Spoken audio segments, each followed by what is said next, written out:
that from the adab of the masjid, and from the deen of Allah, and from the ahkam of al-akhuwa, and from the development of al-muhabba in the hearts of the Muslims, is that when we come to the masjid and we come for a dars, or we come for a particular issue that requires everyone's attention to be in one place, the Prophet of Islam sallallahu alaihi wasallam, that we love, honor and respect, and we obey. If he told one of us, go over in the corner and stand on the top of your head, we're going to say, ala ra's wal ayn ya Rasulullah.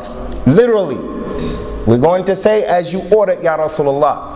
And we're not going to be like the Jews, who, when their prophet Musa salawatullah wa salamuhu alayhi, when he told them something, they used to make the adha, they used to bother him, they used to have shak and doubt. Inna Allah ya'murukum an tadhbahu al-baqara qalu atattakhiduna huzwa. Allah orders you, Musa said, to slaughter a cow, and you'll know the answer to the question you're asking me.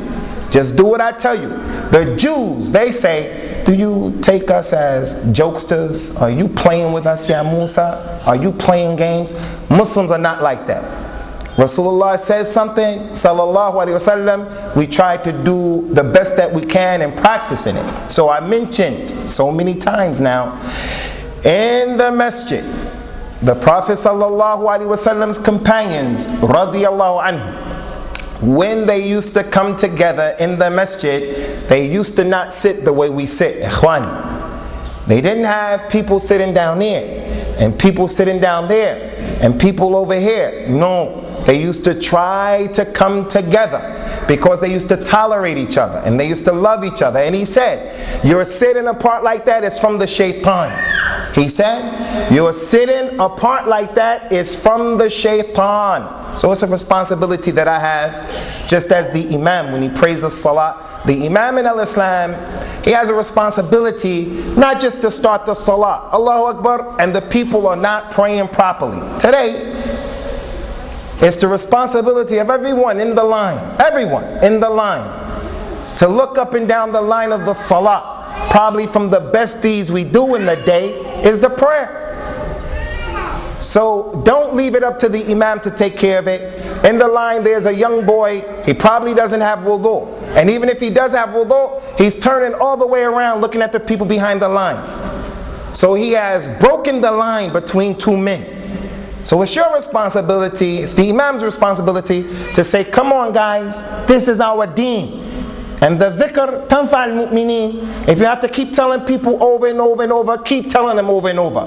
The Rasul sallallahu alaihi wasallam gave dawah ila tawheed 13 years, and he wasn't shy, and he wasn't afraid, and he didn't care, because sometimes that's what it takes to get people to understand. Repetition. So from the adab of the masjid is for us, number one, not to be shy to tell the people what our deen is saying, Muslims or non-Muslims. Number two, when we come together, we tolerate each other. This is from what will create and develop muhabba in our hearts. So we don't want to be like those people who Allah has described so many ayats in the Quran. They used to kill the anbiya. They used to make adha to the anbiya.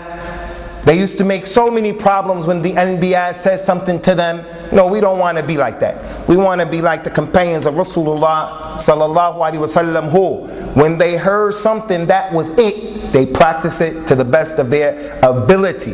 And sometimes, ikhwan, is a well-known fact, as an individual, we fall into sins. As an individual, maybe my iman is not up there, shaitan is over me, and he makes me not practice what I heard. But when I come with my brothers collectively, it's no way in the world, no way, that the Muslims all together are going to allow something that's against the deen to take place. Inna ummati lan tajtami'a ala dhalala. My ummah will not have a consensus upon what is wrong.